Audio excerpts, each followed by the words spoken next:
Sincerely, Krishna is everywhere. He never break. Thank you all very much for Sunday feast, love feast with 10 to 11 o'clock bhajans. Now the next part of the program, we will introduce. So, Sri Radha Devi, first time. At least I am seeing the first time. Yes, Sunday feast. So, let's give it a beginning of applause.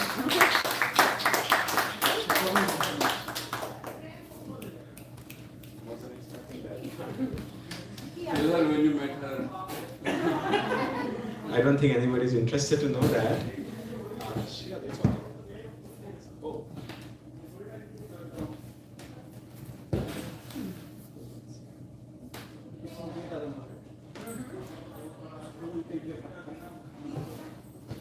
So Hare Krishna, dear devotees, thank you so much for attending the Sunday Love Feast Festival. And today I am so honored to introduce Sri Radha Devi Dasi, who is also my wife. And yeah, a little bit about her. She has been practicing Krishna consciousness pretty much all her life. She was born in an amazing devotee family in Kolkata, and she has been in the USA also for a very long time. She moved to Columbus in 2017, 18, somewhere around that, when we got married, and 17, 18, okay, we both don't know, but that's all right. But yeah, no, she is amazing devotee. She is an initiated member in ISKCON society, and she has been serving the temple ever since she has moved here in Columbus. She is serving in the DT department, preaching programs, harinams, and kirtans, and organizing a lot of events and festivals. And she has an amazing energy. She inspires a lot of youth members, and yeah, and today she's gonna give a topic, speak on let go of pride and ego. Two of our best friends then, pride and ego. So please be prepared to give them up. And big Haribol to Sri Radha Devi Dasi.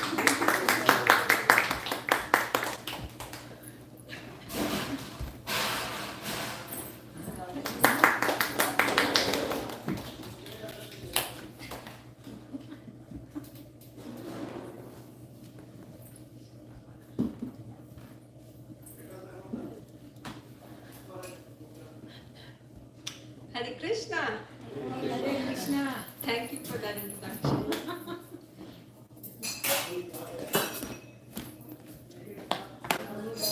We'll start with the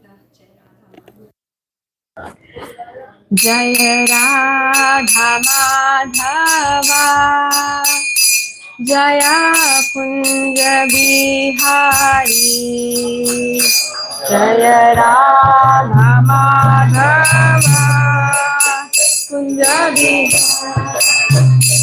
जय राधा माधवा जय कुंज बिहारी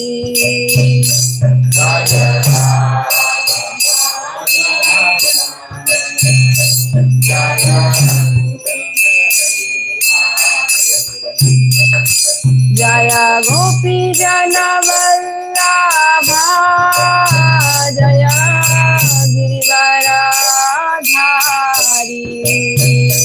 जय गोपी जन वल्लभा जय गिरिवरधारी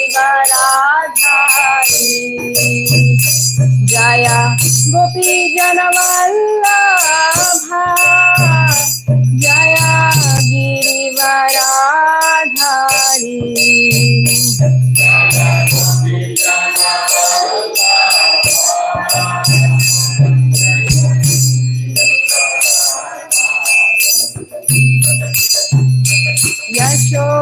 यशोदानन्दन व्रज जनरञ्जना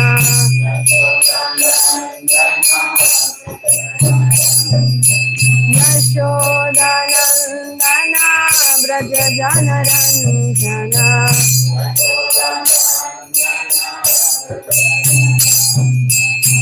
यमुना तीरावनचारी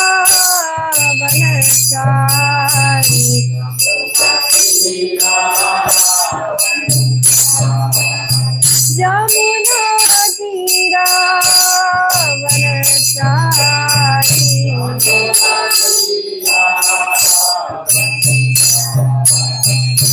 जय Radha Madhava Kunj Bihari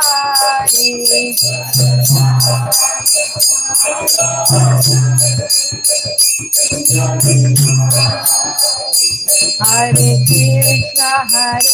Krishna Krishna Krishna Hare Hare Hare Ram Ram Ram Hare Hare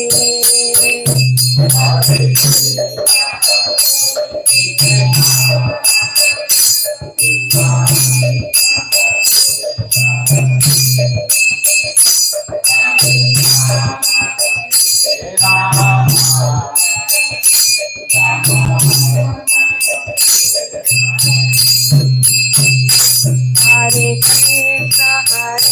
Krishna, Krishna Krishna, Hare Hare, Hare Rama,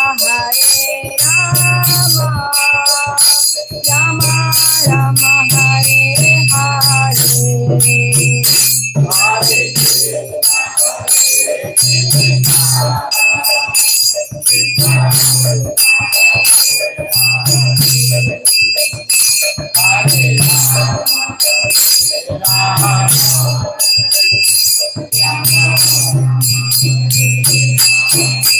Jaya Radha Natavar Radha Natavar Sri Radha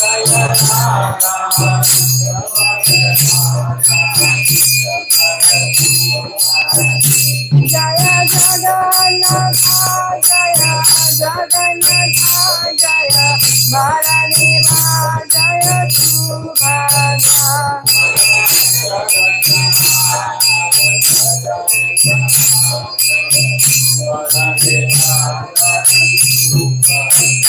Jaya Jaya Prabhupada Prabhupada Prabhupada Jaya Jaya Prabhupada Jaya Jaya Prabhupada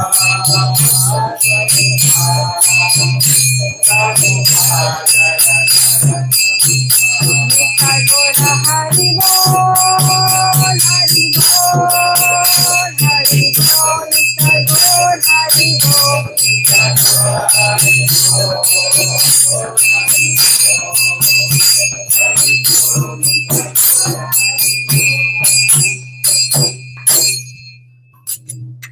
Jai. So I'm just going to say a short Mangalacharan prayer for auspiciousness. So if you know, you can just say along with me. Om Ajnanam Timirandasya Jnananjana Shalakaya Chakshurunena Tasmai Shri Gurave Namaha Namo Om Vishnu Padaya Krishna Prasthaya Bhutale Srimate Bhaktivedanta Swami Niti Namane Namaste Saraswati Deve Gauravani Pracharine Nirvishesha Shunyavadi Paschatya Deshatarine Jai Shri Krishna Chaitanya Prabhu Nityananda Shri Advaita Gadadhar Shivasadi Gaura Bhaktavinda Hare Krishna Krishna Krishna Hare Hare Hare Rama Rama Rama Hare Hare. Jai. So today's topic that I have chosen is let go of pride and ego. So, how many of y'all remember this particular ship? Can y'all identify this ship? Yes, it is the Titanic. So, Prabhu is so advanced already. Actually, yes. But if you see the structure, it is that famous, big, and the fastest ship of the 1900s, the Titanic. And the builders of that time were boasting that this ship no one can sink because we have made it in such a way that nothing can sink it. However, what happened after a few days in Boston Daily? The first news that came up that time on April 16th was that big fast ship which had the most, all the amenities possible. It had the royal food, it had royal pools, it had everything. It had royal cabins, everything. But that had sunk just by colliding with iceberg. And how many people died? 1,500 people died. And they boasted that no one could sink the ship. So what is the moral of this story? That brings up the word pride. Pride comes before the fall. So let's go into an ancient example. So this is one of the contemporary examples where I'm bringing up pride. Now I'm going to talk about an ancient example of in our Srimad Bhagavatam that describes about how pride can come in our way and cause destruction. So I have actually, by hearing other lectures, I've abbreviated the word pride. Here you can see pride stands for P for position, R for rank, I meaning I am the center, and ultimately because of pride we end up having destruction, D, and then of course embarrassment because of our pride. So I'm going to talk about a story. Some of y'all might know, some of y'all might not know. So the lord of the heavenly planets is called Lord Indra. And there happened to be a very powerful and very saintly sage called Durvasa Muni.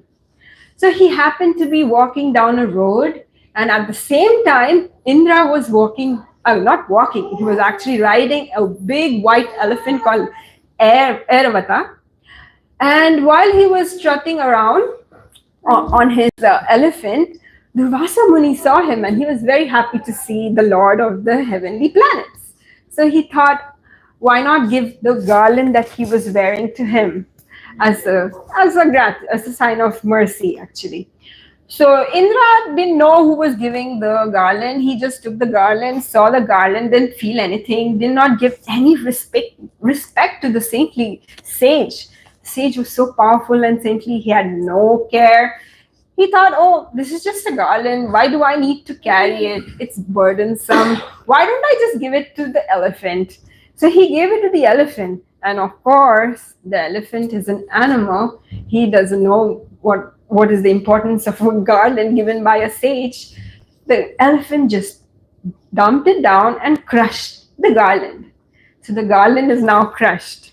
Durvasa Muni sees all this thing happening in front of him, and he gets really, really angry and furious because there's, first of all, no respect has been shown, and then Lord Indra, being the king of the heavenly planet, he's supposed to be pious and should be exemplary in showing etiquette and respect. What happens to the garland? It gets crushed.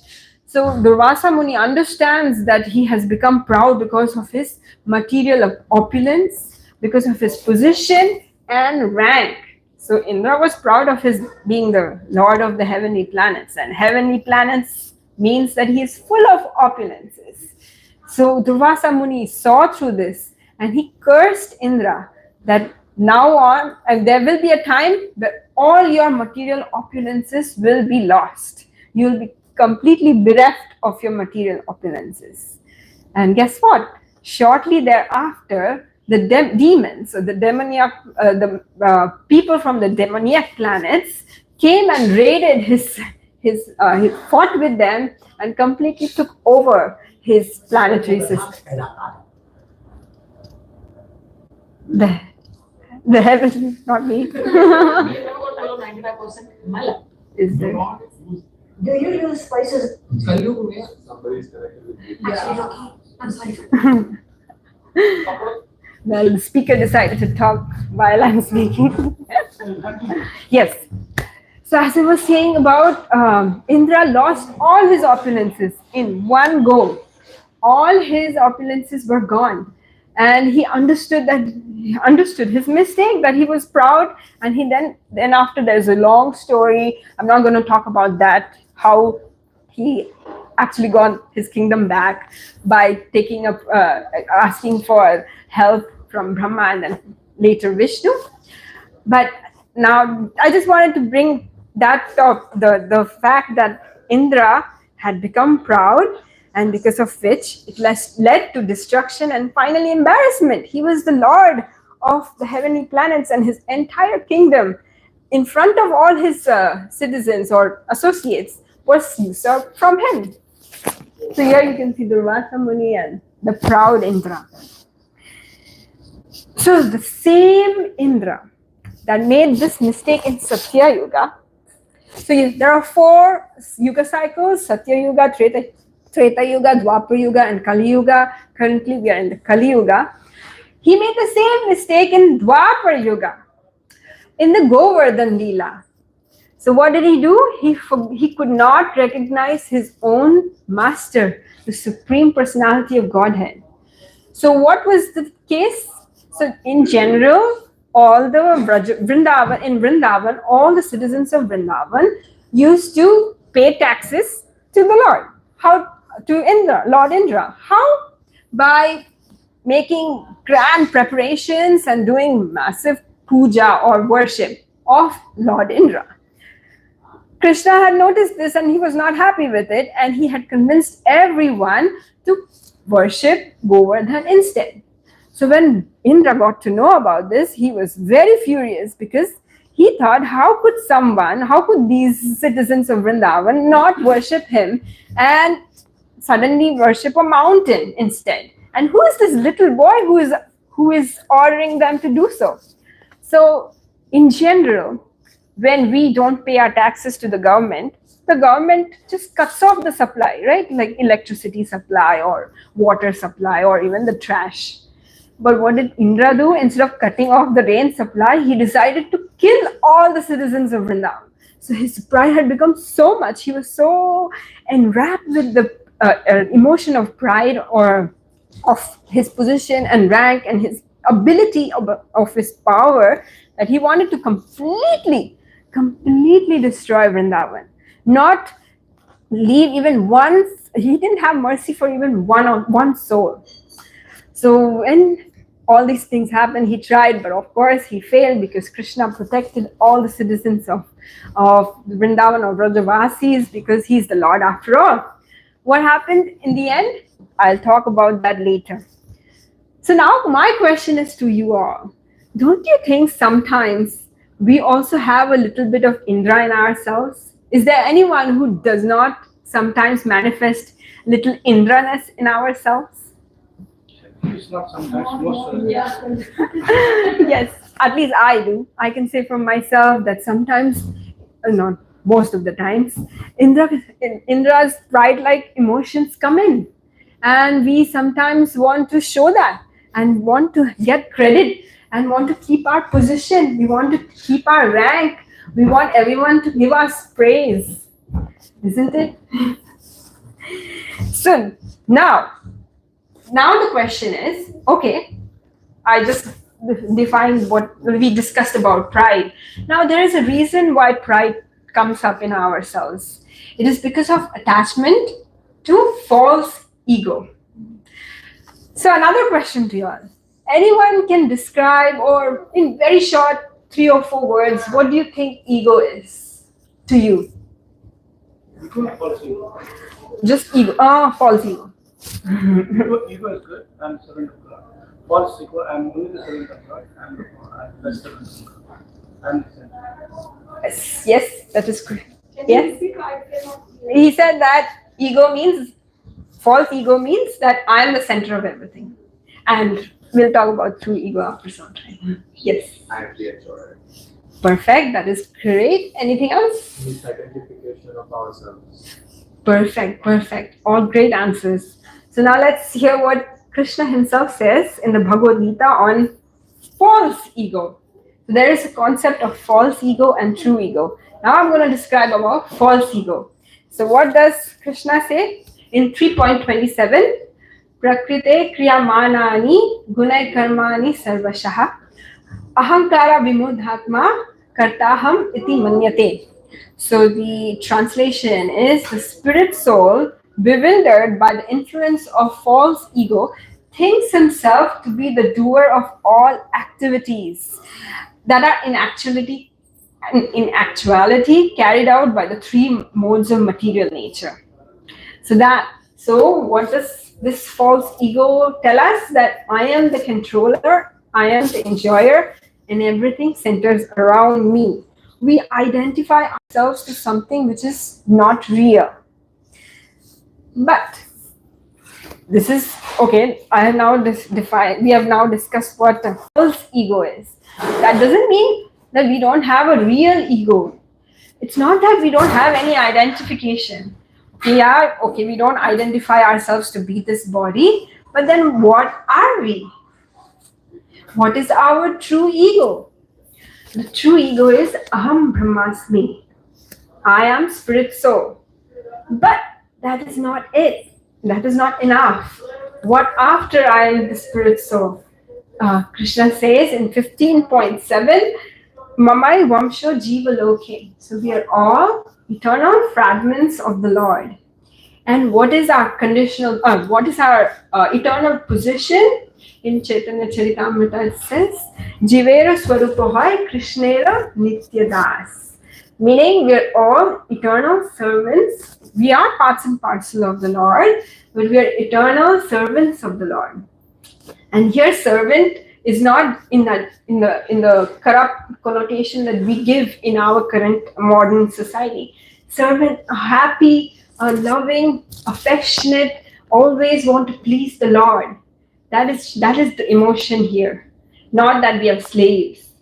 The Lord doesn't want us to be a slave of Him. He doesn't want us to be doing whatever He wants. You do this, do that. He's not that type of person. He wants a loving relationship. And He wants us to reciprocate. So that's our true ego. So we have to remember difference between real ego versus false ego. So now, when we understand this core identity of ours, we gradually become immune to false ego. Now there is this funny thing. Pure devotees, who are practicing devotional service and very pakka, they are not confused. They know what is false ego and what is real ego very well, because they have really understood that they are the true they want to be the servants of the Lord. Whereas materialists, they are not confused at all, because they always hanker after their false ego's needs. They have no concept of what their true identity is. However, as sadhakas, we have to be careful, because pride enters even when we are conducting devotional service. So as sadhakas, we end up being very confused most of the times. Why? Because sometimes we know that, okay, this is true ego, we have to be servant of the Lord. We try to understand that our real identification. At the same time, we're confused by our desires of the mind and senses, and we try to feed our false ego.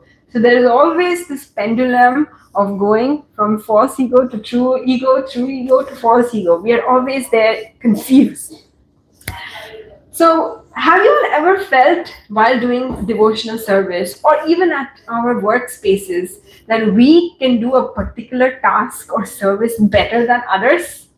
Sometimes we feel that hey, I can do that better than that person. Why am I not getting to do that? Why am I not getting the credit? Why are people not telling me to do that service? Because I know I have been doing that service for the past 10 years. Why have they taken me off suddenly? That happens. We feel that sometimes. So that brings up a very interesting story. So a very senior devotee of actually you could say a president of a temple was driving Radhanath Swami Maharaj to the airport. So while he was doing so, he was telling Maharaj that, Maharaj, that festival that we just conducted went so flawless. Everything went absolutely perfect. I did this service, we managed to do this. All the devotees were cooperating. Everything was perfect. There was no flaw.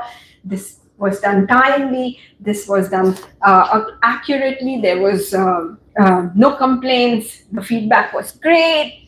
And Maharaj was quietly listening to all the different services that the president was stating. After everything, yes, so the devotees shared everything. And Radhanath Swami Maharaj heard everything. So now the devotee is waiting for a response. He was thinking Maharaj must be very pleased, because after all, Maharaj had told him to do this service. So then Maharaj replied, so have you forgotten how to make mistakes? So you no longer know how to take a humble position and make mistakes? So the devotee was surprised that he was telling everything was done perfectly, and Maharaj actually made him realize that, even if you're having that position, you should still be humble enough to make mistakes. Otherwise, we only think that, everything that we do is perfect, nothing can go wrong. That will become our mentality, that our service is flawless, only I can do the best way, and no one else can give suggestions or improvements. That happens sometimes, that we've been doing a certain service very nicely. Even in our workforce, not only in temple service, even in our workforce, for example, we have been doing a particular task or service very nicely consistently for a long time. We start getting this feeling that, no one can do better than me, because I know that this is perfect, and we become attached that how can the service be given to someone else, number one, and number two, if we have done the service and nobody gives credit for it, I have done this service so nicely, but nobody is giving me recognition. And another thing is that we stop taking feedback. Sometimes we think that, this is perfect, I know this is perfectly done, how can someone tell me that there's this and this needs to be improved? All those type of thoughts start creeping in, and we have to realize that time that this is false ego and pride taking over ourselves, our nature. So we have to caution our mind. It's not easy to completely get rid of these thoughts. These thoughts will come. After all, Maya is fighting a war with us. she will not let us go so easily. She wants the best of the best to go to Krishna. In fact, for us to be able to associate with Krishna, our false ego needs to be smaller than 100,000th size of a tip of the hair. That small needs to be our false ego. So for us to find fear, for us to be able to have that size of ego, Maya will throw at us everything, all the negative thoughts, all the prideful feelings, everything. That brings up another story on another incident on pride. Specifically, position and rank. It becomes very difficult when you take up a position or rank and you're doing that service consistently. So this is an incident that Tamal Krishna Maharaj was sharing in remembering Srila Prabhupada. He was saying that one time he was meeting Srila Prabhupada. He was the president of the Los Angeles temple that time. Prabhupada just called him, asked him to sit next to him, and showed him Srimad Bhagavatam, first volume. Just showed him that, and he showed the cover photo and started explaining that. And Krishna Maharaj was very excited to hear anything that Srila Prabhupada said.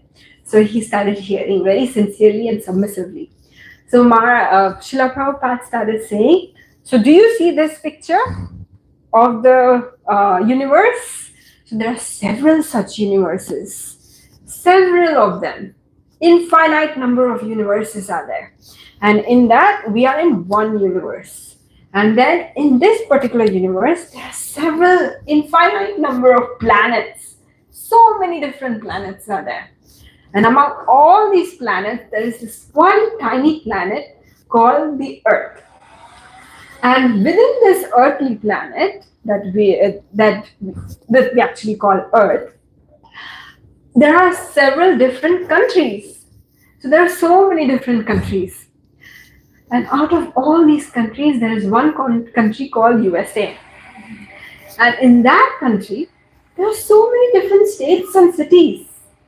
And out of all these states and cities, there is one city called Los Angeles. And out in this Los Angeles city, there are so many different streets. You can see so many different streets. And out of all those streets, there is just one boulevard, one particular boulevard.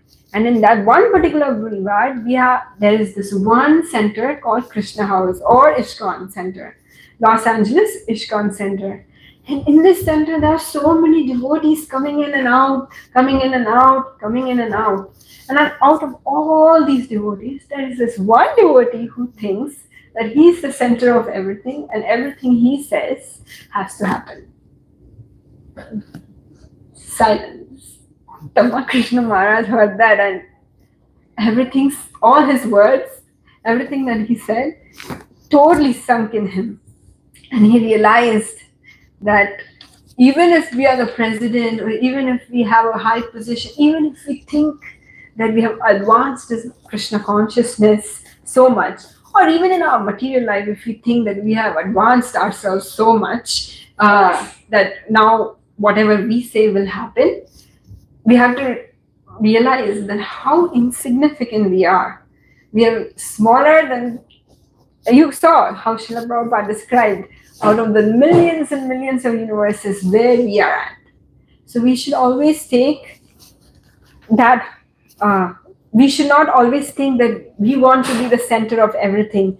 We should not think that we have to have everything in our way. Then you'll only have pride and false, we'll only be feeding our pride and false ego. We'll not be improving and trying to understand our true self, our true ego. Our true self is to be the servant of the Lord. And it's not possible to be the servant of the Lord when we think we are the center of everything. It's contradictory, being a servant of the Lord and thinking we are the center of everything. So we have to understand that Krishna does not like us to have false ego and pride. He detests it. There's so many examples where he arranges or plans our lives in such a way that we get rid of pride and false ego. That's one thing that he cannot tolerate. I'll tell you why he cannot tolerate, and I'll tell you an incident how much he dislikes pride and envy and false ego. So Narsingha Dev, one of the avatars of the Lord, he's half lion, half man. He came to this world to kill Hiranyakashipu, who was extremely demoniac. He was very sinful. He used to think that he is the controller of everything, and he wanted to kill his son, his own son. Why? Because he was worshipping Lord Vishnu. So that's why he wanted his son killed. So Narsingha Dev, when he was killing Hiranyakashipu on his lap with his nails, what did he do? He of course completely incised or dissected his chest. And the next thing he did was he took out the heart of Hiranyakashipu. He started examining the heart. And he exclaimed to the heart, saying, I heard this from His Grace Gauranga Darshan Prabhu. He started exclaiming to the heart that this is my place, my seat. Why did this fellow put pride and envy into this seat of mine? As soon as he said that, he threw the heart across the hall. He was so angry, and he was so angry about the fact that there was pride and envy in this particular place where he was supposed to be there. So the Lord will not stay in our hearts if it is filled with pride and false ego. It's something that Krishna really, really, really detests. And we have to understand, even if we hear these lectures, we are doing our sadhana, we are doing everything that our spiritual master has told us to do, still we have to realize that even if we are advancing, sometimes traces of false ego still creeps in somehow. For example, we see traces of false ego even in great souls. For example, in Bali Maharaj and Sudama Vipra. So in Bali Maharaj was a very powerful king. He was known for his charity. He was extremely charitable. And he started feeling very proud of that he's the best person who he was best in his charitable activities. No one could be as charitable as him. So when little Vaman Dev, just a small dwarf Brahmana, who was Vishnu himself, came to ask for 3 steps of land, Bali Maharaj started laughing at that. Because why would a small Brahmana whose feet were so tiny ask for just 3 pegs of land? Because he had so much to give. He was very proud of that. But if you have to also understand, he was also a great devotee. So even if we are great devotees, we have to be careful that sometimes false ego pride can creep in any form. So Krishna wanted that to be destroyed. Krishna always wants us to be free of pride and false ego. So he enacted this incident so that Bali Maharaj is freed from this type of feeling that he was having, that he was proud of his charitable activities. And Krishna, of course, he took this gigantic form, and in 2 steps, he had taken off everything of Bali Maharaj. Nothing was there to give. Bali Maharaj had nothing to give. If Bali Maharaj was still proud and still had false ego, he would have said, "You are cheating. This is not fair. You never told me you have such a big form. Why did you lie to me?" He would have said that. But since he was a good devotee, such a great devotee, he gave himself. The Lord, you are the most powerful, you are everything, you are the controller, you are the enjoyer. I give everything to you. I give myself to you. That was his response. So he rectified his pride and false ego. He understood his real ego, just the servant of the Lord. He completely gave himself to the Lord. So in this case, as you can see, the Lord took away Bali Maharaj's opulences. And Sudama's case is different. Sudama's case is opposite. Sudama was proud that he was the most renounced. Nobody could be as renounced as him. He had this subtle ego, the subtle pride that because he's being so renounced, that's the best thing that Krishna will like. He was he had that subtle pride, subtle ego. Subtle meaning traces of it. These are advanced devotees that we are talking about,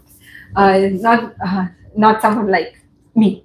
So Sudama Vipra had that. So Krishna, what did he do? When they met, he knew that Sudama wanted to show his renunciation, and that that's why his wife had sent Sudama to Krishna, so that he could at least fulfill that responsibility of taking care of the children and the wife with some wealth at least. They had no wealth. He was extremely poverty stricken. And Sudama did not have any issues with that. But it was also his duty to take care of his family.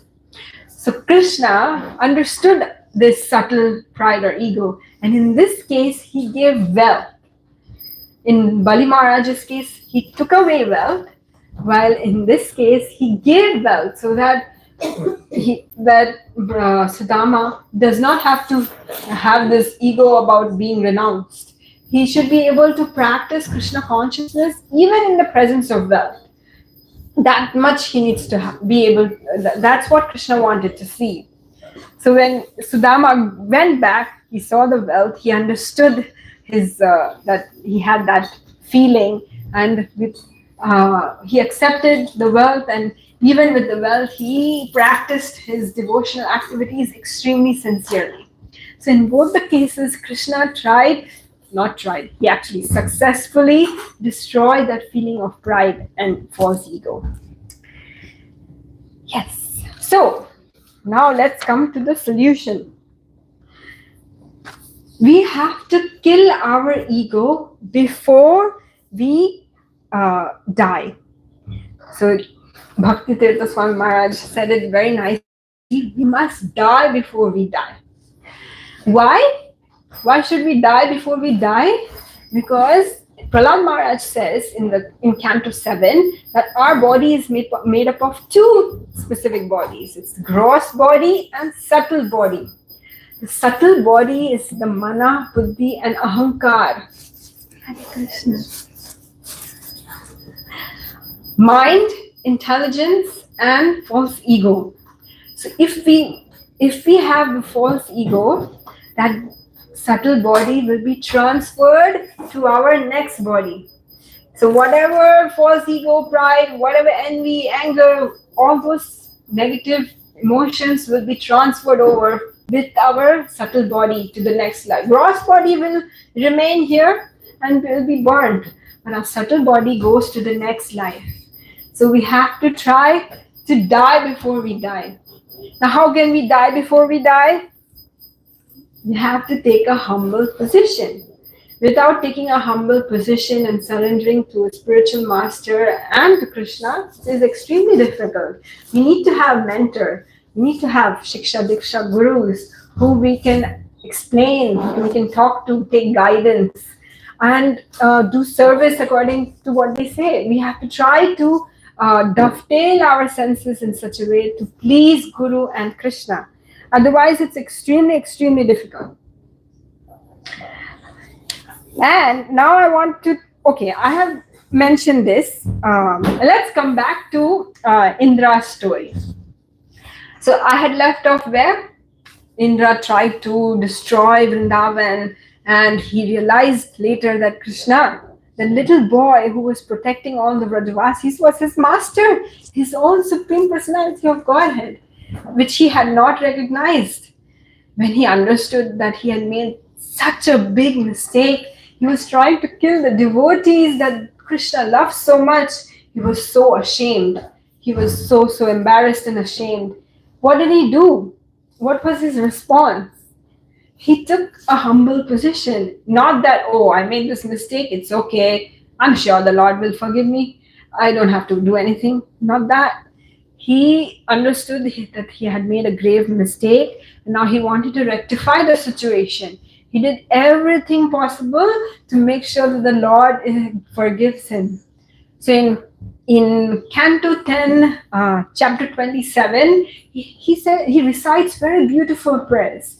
Short prayers, but very beautiful, very touching prayers. He takes that humble position so that and glorifies the Lord personally, face to face. He does it, not that he sends someone else to send that message to that person. There is also sometimes this happens. We have that for so much ego. We understand we made a mistake, but we'll send someone else to say sorry. Oh, I made this mistake. No, we have to face. We have made a mistake. We have to understand that this mistake has been done, and we have to ask for forgiveness directly, face to face. Take a humble position. So as soon as he took that position, he glorified the Lord, apologized to the Lord. What did Krishna do? Krishna is a merciful God. He's not that he's a strict God. Oh, you did not follow the instructions. These were the instructions I gave you. You did not follow this, so you have to lose your position. No, he didn't ask him to give up his position as the Lord of the heavenly planets. In fact, he asked him to change his disposition. Change this. Don't lose your position. Change the disposition. Change your attitude. Change this feeling of boastfulness that you have, this attachment to position and rank, and being the and the revolving around I. That needs to be rectified. He asked him to remember him always. So, okay, I have been telling from the past 45 minutes that, okay, this is pride, this is ego, and the solution is take a humble position and surrender to Guru and Krishna. But practically, this is all good. While I'm saying it, it's very good to say, but how do we actually practice in our day-to-day life? So I have heard some very nice tips from different senior devotees. So I'm just going to share what I've heard. And if you all have more tips, you all can share in the forum also. So some of the very, very essential tips that I've heard where you can, which will help us to understand our true ego and get rid of our false ego and pride. The first thing is, when we are doing any service or any task, which you think you can do very well, we have to learn to transfer the credit. Transfer the credit to your spiritual master or your Shiksha Guru. That because of their guidance, I have been able to do this. Without their mercy, I would not have been able to do it. And not that, I got to do this service. I did it so well. Everything went flawless. There was no mistake at all. When we say in that way, we are actually just praising our own self. We're not doing any good to ourselves. We are only boosting up our false ego. The second point is we need to be able to share our anarthas. Anartha meaning whatever negative feelings we have in ourselves, we should not bottle it up. We should not have this show. We should not wear tilak and kanthi mala and nice sari and dhoti and come to the temple and show that we are a great devotee, but have internally negative feelings bubbling up, but we don't share it with anyone. We need to find mentors or peers, whoever you are comfortable with, to open whatever feelings we are having. Otherwise, what will happen? We'll become like a hunter in the forest story. I'll tell that story. So there was this hunter. He was in a non-prohibited region. What he was doing, of course, he was hunting. And he found a fox and he had killed it, half killed it. He didn't know that he had half killed it. So at that moment only, the forest officers arrived at the location. So what did he do? He quickly put the fox at the back and covered it with a coat. So this forest officer sees him and he asks him, what are you doing in this prohibited area? You're not supposed to be here. While the forest officer was speaking to this hunter, that time, as I mentioned, the fox was half killed. The fox was gradually gnawing on his flesh at the back. He could feel the pain, but he did not express it. He told the officer, so you see, I'm a nature lover. I didn't know this was prohibited. So I was just walking down this pathway. It's so beautiful here. If it's prohibited, I'll leave immediately. So he goes on to convince the forest officer that he was just happened to be there. And okay, forest officer understood and finally left. But after he left, what happened? The hunter immediately died. The fox had eaten up so much of his flesh that he could no longer resist. Actually, the body could no longer survive, and he died. So we have to be careful not to keep all the negative thoughts inside. What happens is Maya Devi can become so strong that these negative thoughts she'll play on those on our she will obviously fight against. She's warring against us because she wants to test us. Krishna, after all, wants us to get purified. So she'll test those anarthas, and then because we are keeping it inside, sometimes we will be swayed. Sometimes we will not be able to then, we'll fall from our position. We will not be able to practice our devotional activities sincerely. So we have to be careful and share whatever feelings we have with someone who we trust. We should not keep it within ourselves. And another tip is that try to do menial services. It's very nice to be engaged in small services for the Lord, and if not aim for the big showy services where you always get the fame. Try to do, I mean, if you're good at it, that's great, but also try to do menial services. And if there are menial services, no one is doing it, we should not complain that, oh, I only do this, I'm good at this, but others are not helping me, and get depressed on that. If you're getting a chance to do a menial service, great, Krishna is giving you the opportunity, we should grab it. And we should do it sincerely with all our hearts. Another tip is we should try to be associate with people who can also correct us, and not always be around people who praise us, because that will also we'll always want to be around then those type of people who want to praise us, because we don't want any corrections or any feedback. We should be open to both feedback as well as if people are praising, because as devotees, what do we like to do? We like to glorify each other. That's it's a very sweet service, but we have to be careful that we don't take that glorification and think that there's nothing else to improve in me, I'm the best. That should not be the case. And last two tips that I have is daily we should read scriptures. We have to understand Srila Prabhupada's purpose. There's so much knowledge in them, so much deep realizations about how do we really understand our true self, our true ego, that we are the servant of the Lord and nothing else. We are insignificant servants of the Lord. So that unless we read and daily understand this, it's not going to be possible. Reading and associating with the correct, with people who can make us understand our true self. And the last one, the most important, is we have to daily, attentively chant the holy name sincerely. Hare Krishna, Krishna Krishna, Hare Hare, Hare Rama, Rama Rama, Hare Hare. All these tips, if we keep trying to put in efforts every day, we try to move forward with these tips, then gradually, it's not that in one day, overnight, we are bereft of pride and false ego. It doesn't happen like that. That would be like being fake.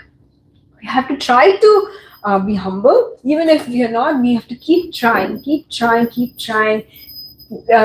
Take help from your mentors, gurus, and read and chant. Then all our dust like anarthas will be removed by the Lord.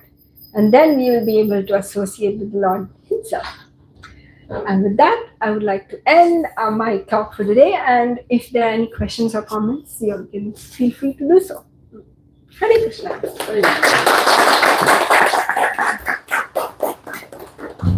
Yes. Easy question. Hare Krishna. Thank you for the wonderful class. That you really summed up. It was well described, all the intricacies and all the examples of pride across different shastras and examples. About the acronym you give for pride, I believe it's position, rank, I am the center, destruction, and embarrassment.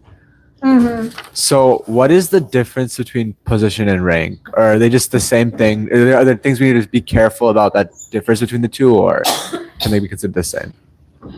Good question. Sometimes, that's very good. That's a good question. Position and rank can be very similar. Position, I would say, like, I have this administration position. Actually, position and rank are very similar.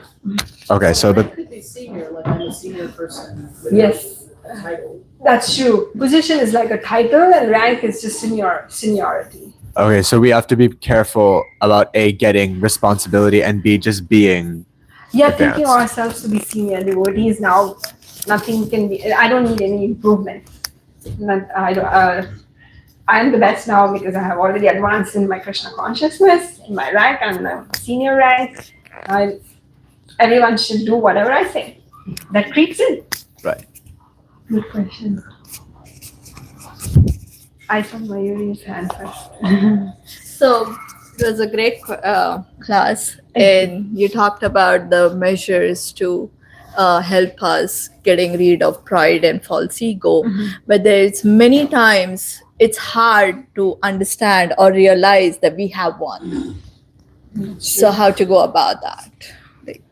That's what we need to associate with people that actually. Actually, my husband and I were just discussing this in the car. Actually, yesterday night, that if you are married and you don't have that feeling, just ask your partner. Your partner will tell you. But in general, even if you're not married, that's why it's very important to associate with people who you think are mentors or peers who you feel can give you proper guidance, who will actually let you know. Otherwise, it's very difficult to know. Sometimes I feel that I'm doing it correct. I mean, I don't have pride. I don't have any false ego. I feel I'm doing it humbly. But then when they give me the feedback, then I realize, oh my goodness, I didn't know about this, about my own nature. But that's true. If you want Most of the time, devotees just glorify ego. That's also true. You do this much service. Very. It's like they are so merciful. That's true. That's why having a spiritual master, Siksha Guru, someone who you are revealing your mind every time, someone who knows you very well, it's always good to ask whether you're doing everything correctly or not, whether you have pride in you, if you have the false ego, how do you work on the false ego. But that's a very good point. We have that. Devotees don't like giving feedback. We all like to glorify each other. In fact, we encourage that and not criticize anyone. If you sense that is not helping, that's a glorification or intention. If the person got stuck with the mind, and we have to do carefully. We don't want to service, but down to disservice. In the name of a glorification, if you keep glorifying, that person is getting stuck in the mind, and then if he believes or she believes, then that's a problem. Then, as a friend, you have to undo it, and then in person, not a group, one-on-one, you have to agree the reality. Hey, yes. How about this? How about this? Yeah. It's true. That's great point, Prabhu. But what happens sometimes when peers do that? Sometimes it hurts. Like, oh, why is she trying to correct me? What do you think about that friend going up to a senior and revealing that to that person, and then the senior corrects? Yeah, initially it's painful, but if you have a good intention, When you ask and then that person feels that this person genuine, they will change. It may not happen overnight, you're right, because already built up. Exactly. So somebody glorified in such a way that they are in that position, it cannot happen overnight. It takes some time. But if they're sincere, as you said, Indra changed. Exactly. They all change because they have the price credit anything. So, but they will change, but the change will be little slow, gradual change. Yeah. I have this. How do I just speak. Okay. So thank you for the wonderful class. I'm sorry I was late, but I was listening on YouTube also, and I really liked all the different stories that illustrated all of the points. So I just had one comment about one. I mean, of course, I have all the kinds of false ego, but one subtle subtle kind that I have run into in myself that I wanted to share. So in the story that you were telling of Tamal Krishna Maharaj, one of the points that Srila Prabhupada made was, you're in a country which is only one country among many countries, the USA. But here, having grown up in the USA, we think, oh, the USA is the greatest country on earth. You know, we're the superpower. Now we're the only superpower. USA, USA. So it's a very subtle kind of ego. If I'm not saying that I'm great, but it's called extended ego, that I'm part of something which itself is great, is the greatest thing. So then I can think that I'm being humble, but it's that, oh, I'm a small part, but I'm a small part in this wonderful big thing. So it's a kind of, or I can think, you know, I worked at Google. Google is, you know, the best search engine, therefore I'm great. You know, and we can think of so many things. So that was just something that I've experienced in various times in my life, and I wanted to mention that. Yeah. Sometimes I get that feeling too. Oh, I'm from India. That means because I'm from India, I have that privilege of being a greater devotee than the other countries, because I have got all the samskaras, and the others don't have. You know, that type of pride comes in sometimes, and we have to be very cautious that these things Krishna is watching from within. And if we start discriminating other devotees because, oh, we feel superior than the others and put down others, Krishna will not forgive us. He will not like it at all. In fact, we'll then start losing our taste in our own sadhana. Do you want to say something on that, Andre? Yes. So like same thing, the same thought, you know, like when we talk with non-devotees, you know, and we want to attract them to the ISKCON, we talk about, you know, oh, ISKCON is like this, you know, they always so respect, you know, Matajis and Prabhujis, and we do this way, you know, we have so many good things, like they read Bhagavatam, Bhagavad Gita that I never read before, and they feel like we have a proud about it, you know, and they look at it different way. So is this really proud, or I mean, sometimes we have to brag little bit to tell people about ISKCON, that what is ISKCON is, you know. Actually, you know, one you brought up a good point. We were discussing this, that okay, we have this proud feeling. Now, how do we dovetail it? Okay, this is a good way of dovetailing it. That you're proud of the services your spiritual master is doing, or you're proud that, oh, our movement encourages the reading of the scriptures, encourages devotees to come together and do Harinam and Sankirtan on the streets. This way of being proud is actually being proud spiritually. But they don't take it that way. They feel like that you are really bragging too much, you know, about this one. Like we do that also in our temple. They will talk like that. So I think there is a need to modify that balance in such a way that they don't think, oh, that's another thing. Our attitude while speaking should not feel that, oh, I belong to ISKCON and this is such a great community and the other communities are not so good. That feeling, if they get, then it'll backfire. We have to speak in such a way that they feel encouraged and happy that, oh, this community is doing so much for everyone.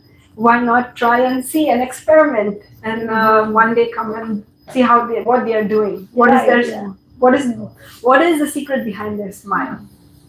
Also, other communities should also exist, citizens, and can be. Exactly. Yeah. That's my point. So I was hearing a class some time ago with Srila Prabhupada, and it kind of addresses all the points. And he said, all that we are, and this is our personal instruction, he said, all that we are eternal servants of Krishna. That's it.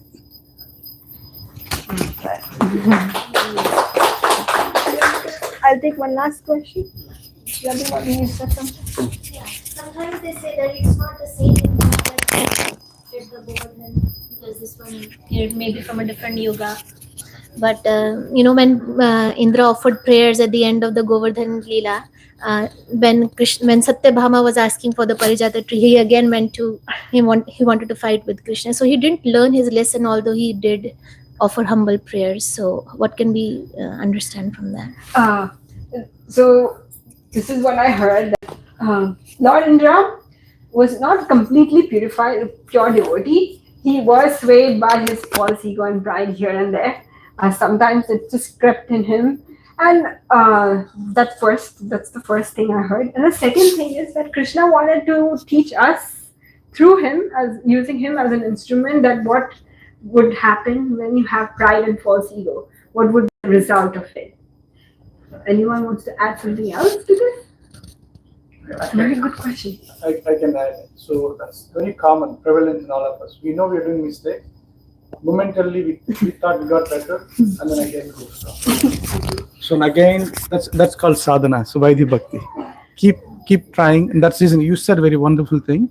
You like to do the things which you like to do anyway, but we have to do one service which, even though you don't like it, and we have to keep one person who can correct us all the time. Even Chanakya said, don't live in a place where there is no running water. You have a friend who can correct you. Yeah. Otherwise, just imagine spiritual life with nobody. We are in such a position we cannot correct us. Nobody can correct us. It's a very pathetic situation. Yeah. Can be. I'm hoping Lord Indra also has someone to correct us. Right. Okay, Hare Krishna.